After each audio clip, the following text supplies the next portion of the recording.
Good morning, everyone. Today we are going to learn about 9th standard economics, unit 3, money and credit. பணம் மற்றும் கடன். Learning objectives: to know about the barter system, to understand about money and various transactions of money, to know about the role of RBI, to understand about the various types of credits and beneficiaries. இப்பாடப்பகுதியில் கற்றலின் நோக்கங்களாக பண்டமாற்று முறை பற்றி தெரிந்து கொள்ளுதல். Barter system என்று சொன்னாலே பண்டமாற்று முறை, ஒரு பொருளை கொடுத்து இனி ஒரு பொருளை பெறுவது. To understand about money and various transactions of money, பணத்தை பற்றியும் பண பரிமாற்றம் பற்றியும் தெரிந்து கொள்ளுதல். RBI, reserve bank of India, இந்த ரிசர்வ் வங்கியின் பங்கினை பற்றி தெரிந்து கொள்ளுதல். பல்வேறு கடனுதவி பற்றியும் அதன் பயனாளர்களை பற்றியும் இப்பாடப்பகுதியின் மூலம் நமக்கு தெரிந்து கொள்ள முடியும். Introduction. This chapter deals with the evolution of money over the years and its functions. It also elucidates on the role of the Reserve Bank of India. It throws light on foreign exchange, monetary aggregates and forms of credit. It further explains how technological advancements have made banking easy and swift in today's world. பாடப்பகுதியின் மூலம் பணத்தின் வரலாறு பற்றியும் அதன் செயல்பாடுகள் பற்றியும் நமக்கு தெரிந்து கொள்ள முடியும். நம் நாட்டின் இந்திய ரிசர்வ் வங்கியின் பங்கு பற்றி எடுத்துரைக்கப்படுகிறது. இதில் அந்நிய செலாவணி, பண விநியோகம், பல வகையான கடன் உதவிகளை பற்றியும் தெரிந்து கொள்ள முடியும். Almost all things used by men have a monetary value. மனிதர்களாகிய நாம் அன்றாடம் பயன்படுத்தும் பொருட்களில் பெரும்பான்மையான பொருட்கள் பணத்தால் மதிப்பிடப்படுகிறது. In addition to that, the pay given for labor wages and services are all fixed on the basis of money. மக்களின் உழைப்பிற்கான ஊதியம், கூலி, சேவை கட்டணங்கள் முதலியன பணத்தின் மதிப்பில் தான் நிர்ணயிக்கின்றோம். The taxes and duties are also paid in the form of money. நாம் வரிகள் செலுத்த வேண்டுமானாலும் தீர்வைகள் செலுத்த வேண்டுமானாலும் பணத்தின் மதிப்பிலேயே செலுத்துகிறோம். We would have seen our parents planning the expenses at our home every month. ஒரு மாதத்துக்கான செலவுகளை மதிப்பிடுவதையும் பணத்தின் மூலம் தான் மதிப்பிடுகின்றோம். The monthly income, pending expenditure, savings, payment of interest, etc. are all measured in terms of money. சேமிப்பு, வட்டி, செலுத்த வேண்டியது எவ்வளவு என்பதை பணத்தின் அடிப்படையிலேயே நாம் கணக்கிடுகின்றோம். Not only at homes, but also the budgets of a country or states are also framed on the basis of money. வீடு மட்டுமல்லாமல் ஒரு நாட்டின் மாநிலத்தின் நிதிநிலை அறிக்கைகள் கூட பணத்தின் அடிப்படையில் தான் மதிப்பிடப்படுகிறது. The government as well as private institutions and industries calculate their financial status through money. Thus, money plays a predominant and inseparable role in all our lives. இவ்வாறு பணம் நமது வாழ்வில் எங்கும் நீக்கமற நிறைந்துள்ளது. பார்ட்டர் சிஸ்டம், பண்டமாற்று முறை. If there arises a question, has man always used money? The answer would be no. How? when did money enter into the lives of men? In this lesson, let us learn about the evolution of money over the years. மனிதர்கள் எப்போதுமே பணத்தினை பயன்படுத்தி வந்தார்களா என்று கேட்டால் இல்லை என்பதே பதிலாகும். அப்படியானால் மனித வாழ்வில் பணம் எப்போது எந்த வடிவில் அறிமுகமானது என்பதை இந்த பாடப்பகுதியின் மூலம் நமக்கு புரிந்து கொள்ளலாம். Ancient man hunted and gathered food. பண்டைய காலத்தில் மனிதர்கள் வேட்டையாடுவோராகவும் உணவு சேகரிப்பவர்களாகவும் இருந்தார்கள். He lived in caves and forests. அவர்கள் குகைகள் மற்றும் காடுகளில் வாழ்ந்தார்கள். In later stages, he invented weapons for hunting and gathering food. படிப்படியாக வேட்டையாடுவதற்காகவும் உணவு சேகரிப்பதற்காகவும் கருவிகளை கண்டுபிடிக்கின்றார். Invented weapons. Later, he invented fire and learned to practice agriculture. தொடர்ந்து நெருப்பின் பயனையும் வேளாண்மை செய்யவும் கற்றுக்கொள்கின்றார். He used mud to build houses and settle down in a place, and also to make earthenware. மண்ணை பயன்படுத்தி தமக்கான வீடுகளை கட்டிக்கொண்டு ஒரே இடத்தில் வாழத் தொடங்கினார். மண்ணை பயன்படுத்திதான் மட்பாண்டங்களையும் செய்ய கற்றுக்கொண்டார். When the agricultural yield was high, they made handicrafts. When there was surplus in agricultural produce and other articles like earthenware, they exchanged it with people who needed them. வேளாண்மை மூலம் உற்பத்தி அதிகரிக்கின்றது. கைவினைப் பொருள் தயாரிப்பதிலும் அவன் ஈடுபடுகின்றான். இவ்வாறு உபரியாக ஏராளமான உணவுப் பொருட்கள் தயாரித்து தேவைப்படும் மனிதர்களுக்கு பரிமாற்றம் செய்கின்றான். For example, if a community had excess food stuff, they would exchange that with those who had excess parts.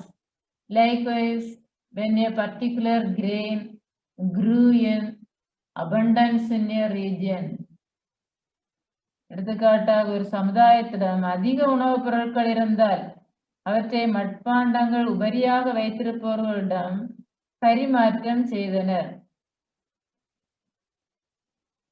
It was exchanged for a different crop in another region. These articles, which were exchanged through barter system, can be termed as the first form of trade. பண்டமாற்றம் செய்யப்பட்ட பொருட்களே வணிகத்தின் முதல் வடிவம் என்று கூறலாம். Coins, நாணயங்கள்.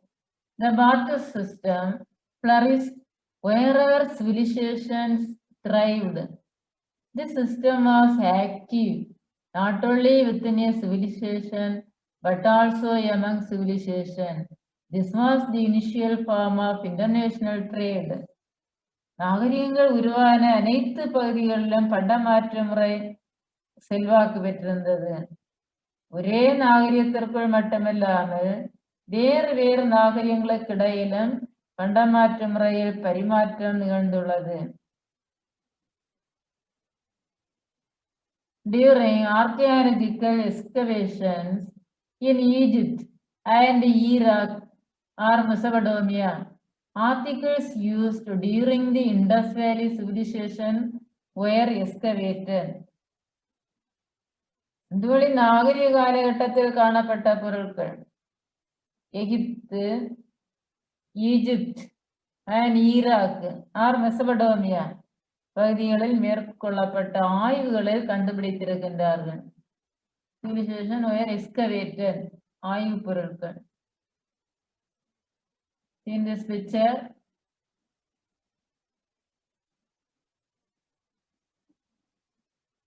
Indus Valley civilizations, சிந்து சமய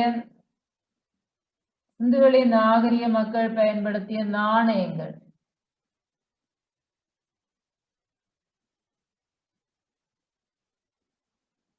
Indus Valley people were used coins. As years went by, there were issues found in barter system. For example, there were problems in the exchange needed goods. இவ்வாறு பொருட்களை பண்டமாற்றம் செய்வதிலும் காலப்போக்கில் சிக்கல்கள் உருவாகின்றது. There were problems in the exchange needed goods. A person who had paddy was in need of earthenware, for instance, but the person who had pots and other utensils was not in need of paddy. தமக்கு தேவையான பொருட்களுக்கு பண்டமாற்றம் செய்வதில் சிக்கல் ஏற்படுகின்றது. ஒருவரிடம் நெல் உள்ளது, அவருக்கு மட்பாண்டம் தேவை. மட்பாண்டம் வைத்திருக்கின்றவருக்கு நெல் தேவையில்லை. Was not in need of paddy. அவருக்கு தேவையில்லை. Thus the needs of many people were not fulfilled. இவ்வாறு பலருக்கும் தமது தேவைகள் நிறைவேறவில்லை. Measuring the quantity and value of the goods exchanged were found very difficult. மதிப்பை கணக்கிடுவதிலும் பிரச்சனைகள் இருக்கின்றது. ஒரு நபருக்கு தேவைப்படக்கூடிய பொருட்கள் அங்கு இல்லாது இருக்கும் போது அங்கு பிரச்சனைகள் ஏற்படுகின்றது. To solve these issues, they fixed a common item with a standard value. For the effective exchange of goods, it was usually in the form of some metal. Metals were rare to find and could be maintained for a long time and never lost their value. Hence, the metals can be termed as the first form of money. Solve these issues. பிரச்சனைகளுக்கு விடை காண பண்டங்களை மாற்றிக்கொள்ள பொதுவான மதிப்புள்ள ஒரு பொருளை நிர்ணயம் செய்தார்கள். இது பெரும்பாலும் உலோகமாக இருந்தது. ஆகவே இந்த உலோகங்களை முதலில் பயன்படுத்திய பணம் என்றும் கூறலாம். இவை நீண்ட காலம் பராமரிக்கக்கூடியதாக இருந்ததாலும் மதிப்பு மாறாமல் இருந்ததாலும் இவர்கள் உலோகத்தை பயன்படுத்தி இருக்கலாம் என்று காரணமாக குறிப்பிடுகின்றார்கள். Do you know? During his rule 1540 to 1546, Sher Shah Suri set up a new civic and a military administration and issued a coin of silver weighing 178 grams, which was termed the rupiah. The silver coin remained in use during the Mughal period, the Maratha era, and in British India as well. Sher Shah Suri ஒரு புதிய நிர்வாக முறையை குடிமக்களுக்கு அமைக்கின்றார். இவர் காலத்தில் தான் 178 gram எடை கொண்ட வெள்ளி நாணயம் ரூபியா என்று அழைக்கப்பட்டது. நாணயம் முகலாயர், மராத்தியர் மற்றும் ஆங்கிலேயர் காலம் வரை புழக்கத்தில் இருந்தது. These may be the reasons why metals were chosen. Gold, silver and copper were the metals used first. தங்கம், வெள்ளி, செம்பு போன்ற உலோகங்கள் பண்டமாற்று முறைக்கு பதிலாக பயன்படுத்தப்பட்டது. இவை they were called ancient currency. இவை புராதன பணம் என்றும் அழைக்கப்பட்டது. Leather, beads, shells, tobacco, salt, corn and even slaves were exchanged as barter, says economists. பண்டமாற்று முறையில் பயன்படுத்தப்பட்ட பொருட்கள் என்னென்ன? லெதர் தோல், பீட்ஸ் மணிகள், ஷெல்ஸ் ஓடுகள், டொபாக்கோ புகையிலை, சால்ட் உப்பு, கோன் தந்தம், cone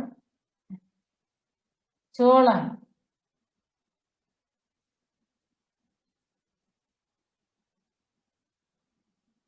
and even slaves were exchanged. அடிமைகள் கூட பண்டமாற்றாக கொடுக்கப்பட்டதாக பொருளாதார அறிஞர்கள் கூறுகின்றார்கள். The later Cholas allowed the traders to have their own army. Historical evidences that during this period, small traders and producers gave credit to the Tamil traders to support their export needs. பிற்கால சோழர் காலத்தில் வணிக குழுக்கள் தமக்கென படைகள் வைத்துக் கொள்ளவும் அனுமதிக்கப்பட்டார்கள். சிறு வணிகர்களும் உற்பத்தியாளர்களுக்கும் கடன் உதவி அளித்ததற்கான வரலாற்று சான்றுகளும் இருக்கின்றது. நேச்சுரல் மணி, இயற்கையான பணம். The metals such as silver and gold gained importance gradually all over the world. படிப்படியாக தங்கம், வெள்ளி ஆகிய உலோகங்கள் உலகம் முழுவதிலும் மதிக்கப்படும் ஒரு உலோகமாக கருதப்பட்டது. So these metals were used as standard value in the exchange of goods. This was called as natural money. இரு உலோகங்கள் நாடுகளுக்கு இடையிலான பண்ட மாற்றத்தில் பொது மதிப்பீடாக பயன்படுத்தப்பட்டது. இரு உலோகங்கள் என்றால் தங்கமும் வெள்ளியும். இவையே இயற்கையான பணம் என்று நாம் அழைக்கின்றோம். தங்கம் வெள்ளியும் பூமிக்கு அடியில் இருந்து இயற்கையாக கிடைக்கக்கூடிய பொருட்கள். பேப்பர் மணி, தாள் பணம் அல்லது காகித பணம். As days went by, issues arose because while trade prospered, there were insufficient reserves of gold and silver. நாளடைவில் இயற்கையான பணத்திலும் சிக்கல்கள் ஏற்பட்டது. Mines also had a limited reserves of these metals. An alternative was found, and coins were made using metals with lesser value. சுரங்கத்தில் தங்கம் வெள்ளியும் வரம்புக்குள் தான் இருந்தது. இது தங்கம் வெள்ளியும் பயன்படுத்த குறையக்கூடிய வளம், வற்றக்கூடிய வளம். ஆகவே குறைந்த மதிப்பு கொண்ட உலோகங்களை கொண்டு நாணயங்கள் தயாரித்தார்கள். These were used to buy and sell goods of lesser value. It was used as the money of the poor people. ஏழை எளிய மக்களின் பணமாக இவை பயன்படுத்தப்பட்டது. ஏழை எளிய மக்களின் பணம் என்று குறிப்பிடும் போது தங்கம் வெள்ளியை தவிர குறைந்த மதிப்பிலான பொருட்கள். Hence these coins were printed in large numbers. Paper money came into being as the next stage. குறைந்த மதிப்பு நாணயங்கள் அதிகமாக தயாரிக்கப்பட்டது. இதற்கு அடுத்த கட்டமாக பயன்படுத்தப்பட்டதுதான் காகித பணம். This money was without form and people started saving in banks. உருவமற்ற பணம், வங்கிகளில் அதனை சேமிக்கும் பழக்கம் வந்தது. The Great Economic Depression was also prompted the saving habit of the people. பொருளாதார மந்தமும் உலகம் முழுவதும் ஏற்பட்டது. இந்த உலகம் முழுவதும் ஏற்பட்ட பொருளாதார மந்தம் மாற்று நாணயத்தை கண்டுபிடிக்க எத்தனித்தது. Money has become an inseparable part of everyone's life. Today, it has changed its form in the economic front. Money transactions are done through many ways in the electronic world. பணம் என்பது ஒவ்வொருவரின் வாழ்விலும் பிரிக்க முடியாத பகுதியாக மாறிவிட்டது. உலக பொருளாதார சூழலில் பணம் பல வடிவங்களில் மாறியுள்ளது. மின்னணு உலகில் பண பரிமாற்றங்கள் பல முறைகளில் நடைபெறுகின்றது. History of money. Barter system. 9000 BC. பண்டமாற்று முறை பொது ஆண்டுக்கு முன் 9000 வருடம். During this period, exchange of goods was done through barter system. Man exchanged these surplus goods for other goods that he needed: grains, cattle, salt were the goods that were exchanged. இந்த காலகட்டத்தில் மனிதன் பண்ட மாற்று முறையைத்தான் கையாண்டான். 9000 பொது ஆண்டிற்கு முன் 9000 வருடத்தில் மனிதன் பண்ட மாற்று முறையை கையாள்கின்றான். தன்னிடம் மிகுதியாக உள்ள பொருட்களை கொடுத்து தனக்கு தேவையான இனி ஒரு பொருளை பெற்றுக் கொள்கின்றான். எடுத்துக்காட்டாக கிரெயின்ஸ் தானியங்கள், கேட்டில் கால்நடைகள், சால்ட் உப்பு. தானியங்கள், கால்நடைகள், உப்பு இவை பண்டமாற்று பரிமாற்றம் செய்யப்பட்டது. செகண்ட் ஒன் காயின்ஸ் நாணயங்கள். இரண்டாவது பணத்திற்காக பயன்படுத்தப்பட்டது coins. 1100 BC. The Chinese have used small coins during this period. These coins were made in bronze. Countries bordering the Indian Ocean and shells as a medium of exchange. நாணயங்கள் சீனர்கள் சிறு தானியங்களை பயன்படுத்தி இருக்கின்றார்கள் என்று ஆய்வில் கண்டறியப்பட்டது. இந்த நாணயங்கள் வெண்கலத்தில் செய்யப்பட்டிருந்தது. இந்திய பெருங்கடலை ஒட்டியுள்ள நாடுகளில் பணமாக பயன்படுத்தப்பட்டது. நம்பர் 3 கரன்சி காகித பணம். 600 BC. கிமு அல்லது பொது ஆண்டிற்கு முன் 600ஆம் ஆண்டில் பயன்படுத்திய இடையீட்டு பணம் கரன்சி காகித பணம்.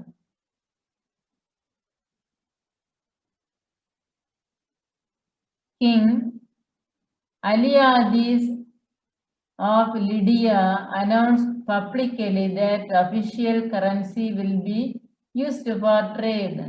Lydia is a part of Turkey today.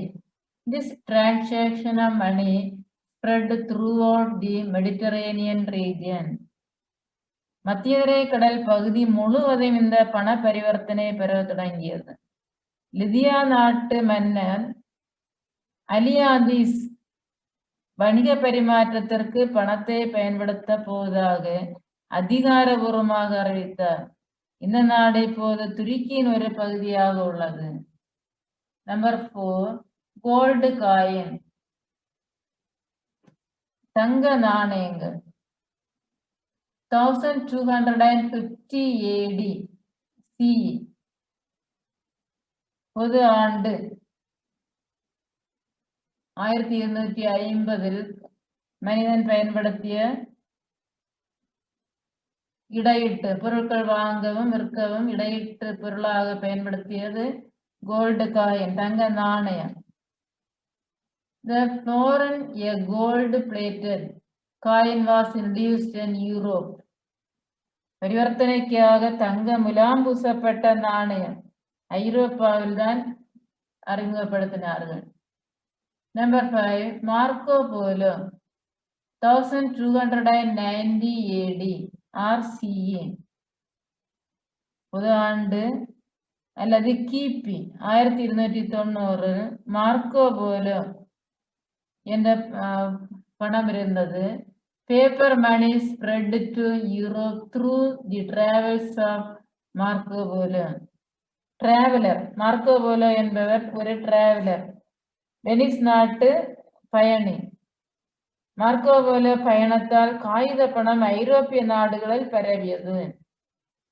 Number 6, printing of currency, 1661 AD or CE.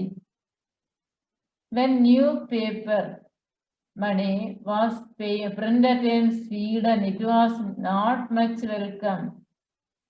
Printing of currency, காகித பணம் அச்சடித்தல் 1661 காகித பணம் அச்சடிக்கின்றார்கள். ஸ்வீடன் வங்கிகள் அச்சடித்த புதிதில் அதற்கு பெரிதாக வரவேற்பில்லை.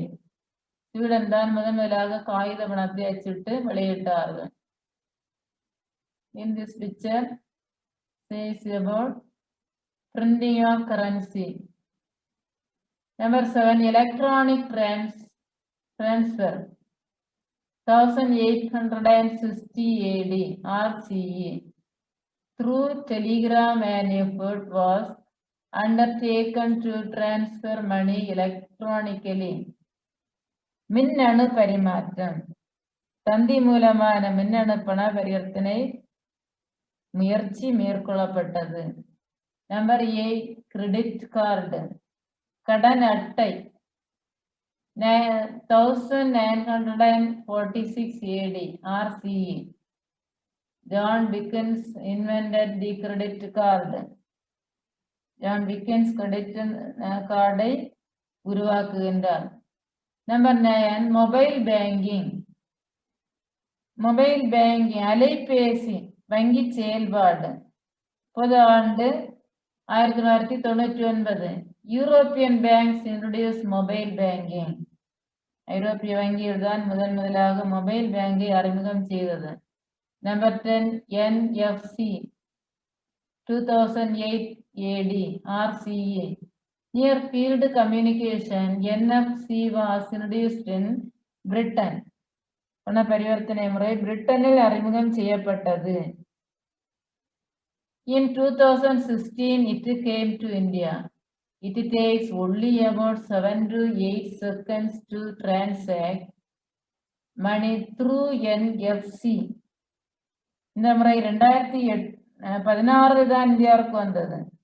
இந்த முறையில் பண பரிவர்த்தனைக்கு 7 முதல் 8 நொடிகள் மட்டுமே ஆகும்.